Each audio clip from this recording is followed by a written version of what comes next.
La team, c'est chaud parce que finalement, M. Alassane Ouattara a décidé lui-même de répondre à Ibrahim Traoré. Quand je vous dis lui-même, bah, c'est le porte-parole, M. Adjoumani Kouassi, qui est venu parler et qui a donné une réponse claire. Ici, soyez-en sûrs, il n'y a plus d'équivoque, il n'y a plus de débat. Parce que M. Adjoumani a décidé de traiter le gouvernement du Burkina d'une junte militaire, des putschistes, de putschistes. Pourtant, eux qui gouvernent la Côte d'Ivoire à l'heure actuelle sont des putschistes civils. Monsieur Alassane Ouattara, en 2020, a fait un coup d'État pour venir au pouvoir. Et pas seulement. En 2010, il a fait un coup d'État pour venir au pouvoir. En 2020, il a fait un coup d'État pour venir au pouvoir. Monsieur Adjoumani nous a aussi dit, dans sa sortie, que la Côte d'Ivoire n'a aucun problème avec le Burkina Faso. Je vais vous prouver qu'il ment. La Côte d'Ivoire a un problème avec le Burkina Faso. Car aujourd'hui, au Burkina, nous avons appris quelque chose. Parce que c'est très grave ce que M. Adjoumani vient nous dire. Pour répondre à une question, par rapport à la sortie du capitaine Ibrahim Traoré, il n'a pas cessé d'injurier. Prouvez-nous ici que vous n'êtes impliqué en rien. Vous passez votre temps à faire des attaques personnelles. Voici un gouvernement en agonie qui n'a plus une seule possibilité de prouver à suffisance que les accusations qui sont contre eux sont fausses. La seule chose qu'ils se retrouvent en train de faire maintenant, c'est d'insulter les dirigeants de notre pays. En réalité, le capitaine Ibrahim Traoré a dit qu'il n'a aucun problème avec le peuple de Côte d'Ivoire, mais il a un problème avec les autorités de Côte d'Ivoire, le gouvernement de Côte d'Ivoire, parce que ce gouvernement a des bases pour former des terroristes en guise d'aller attaquer le Burkina Faso. C'est vrai ou c'est faux? Qu'est-ce que nous dit aujourd'hui le courrier du Burkina? Vu que M. Adjoumani nous dit que M. Ouattara n'a aucun problème avec les autorités du Burkina Faso, écoutez ça, je vais vous faire cette petite lecture. Le gouvernement dénonce le refoulement d'une centaine de Burkinabés de la Côte d'Ivoire au mépris des règles humanitaires.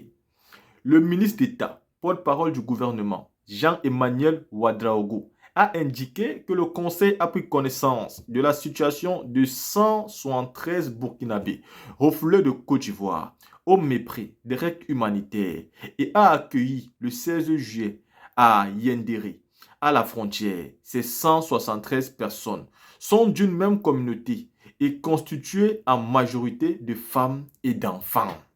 Le ministre d'État, porte-parole du gouvernement, a déclaré que le chef de l'État, le capitaine Ibrahim Traoré, a donné des instructions pour qu'une mission gouvernementale se déporte à Yendéré pour non seulement faire le point de la situation et s'assurer que les dispositions idoines sont prises pour assurer un accueil digne à ses compatriotes. La team, voici donc le comportement d'un gouvernement voyou. Ils disent qu'ils n'ont aucun problème avec le gouvernement du président Ibrahim Traoré. Mais regardez les actes que vous posez. On vous attaque. Au lieu de nous prouver que ce qu'on dit est faux, vous commencez à refouler les femmes et les enfants de la Côte d'Ivoire. En réalité, M. Alassane Ouattara est d'abord un pur Burkinabé. Alassane Dramane Ouattara est d'abord un pur Burkinabé. Il a régné sa terre natale. C'est lui aujourd'hui en Côte d'Ivoire qui refoule les Burkinabés. Celui-là qui jadis nous disait que le président Laurent Gbagbo ne voulait pas les Burkinabés en Côte d'Ivoire. Il nous disait que le président Gbagbo ne voulait pas d'étrangers. C'est lui qui est au pouvoir aujourd'hui, qui se retrouve en train de refouler les Burkinabés parce qu'il veut se venger d'Ibrahim Traoré. Ibrahim Traoré, depuis qu'il est au pouvoir, n'a jamais refoulé un Ivoirien. Ibrahim Traoré, depuis qu'il est au pouvoir, n'a jamais attaqué un Ivoirien. Il attaque toujours Alassane Ouattara, qui est son frère burkinabé. Alassane Ouattara, qui est son frère burkinabé. Mais parce que Alassane Ouattara, c'est un vassal. C'est quelqu'un qui n'a jamais été là pour travailler pour l'intérêt des Ivoiriens. Il est là pour maintenir sa tête au pouvoir et un groupe de personnes. Et regardez très bien son système. Il a envoyé Kayo Pougon, un autre Burkinabé qui est Adama Bitoro. Il a envoyé Sissé Bakogo. Regardez très bien tous ceux qui gouvernent avec lui. Les Kadja Kamara qui vient de la Guinée. Il est en train de, c'est-à-dire de retirer tous les Ivoiriens de pure souche au niveau du gouvernement. Dans des postes stratégiques, il ne met que ses frères étrangers. Et ça, c'est dangereux. Nous sommes tous des Africains. Mais ce n'est pas normal de faire ça dans un pays. Ce n'est pas normal d'arriver dans le pays des gens. Non seulement vous prenez le pouvoir, mais vous chassez tous les enfants du pays au pouvoir. Et vous revenez entre vous étrangers. Mais ce n'est pas normal. On ne peut pas accepter ça. Ce n'est pas ça le panafricanisme. Ce n'est pas possible. Le panafricanisme, c'est aussi d'abord respecter les gens dans leur pays quand on les trouve. C'est ça. Il faut connaître, faire l'intégration. Monsieur Alassane Ouattara, c'est-à-dire le pire politicien que je n'ai jamais connu en Afrique. La team, écoutons cette vidéo ici de M. Adjoumani. Bonjour, Pierre Donadieu de l'agence France Presse. Oui. J'ai une question, on va dire un peu d'actualité, qui dépasse un tout petit peu le cadre national. Vous avez parlé des critiques de l'opposition à l'encontre du RHDP. Il y a aussi des critiques qui sont venues de pays étrangers, pays voisins, le Burkina Faso notamment, où on a entendu dire que le capitaine Traoré dire qu'il avait des problèmes avec les gens qui gouvernaient la Côte d'Ivoire. Qu'est-ce que les gouvernants de la Côte d'Ivoire que vous êtes répondaient au capitaine Traoré? Merci beaucoup. Par rapport à la situation de Burkina Faso, où le président putschiste nous attaque. Vous savez, il arrive des moments où le silence est plus bruissant que le bavardage. Il nous accuse, il dit qu'il a des preuves, mais nous attendons. Mais ce que vous devez savoir, c'est que la Côte d'Ivoire n'a aucun problème avec les pays qui nous environnent. Au contraire, ce sont nos frères et sœurs. Et vous avez vu le dispositif mis en place par le gouvernement ivoirien pour accueillir tous ces frères et sœurs qui sont abandonnés par la peur, qui ont des difficultés réelles à vivre dans leur pays et qui trouvent comme refuge la Côte d'Ivoire.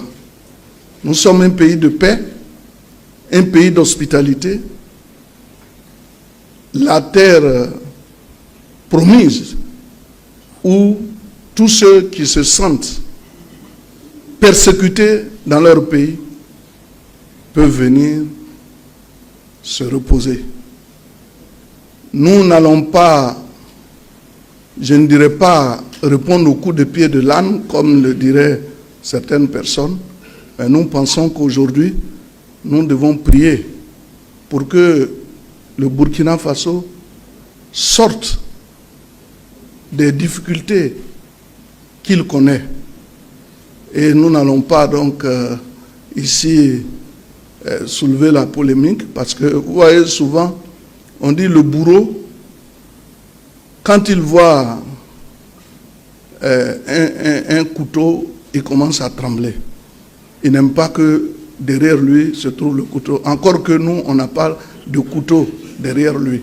Alors donc, nous sommes un pays de paix et nous entendons nous engager dans la voie de la paix, prier pour ce pays afin que la paix revienne et qu'il y ait des élections sur la base, bien sûr, de la notion de démocratie et qu'on en finisse avec les coups d'État. En tout cas, c'est notre souhait, parce que le président Alassane n'a jamais encouragé le coup d'État.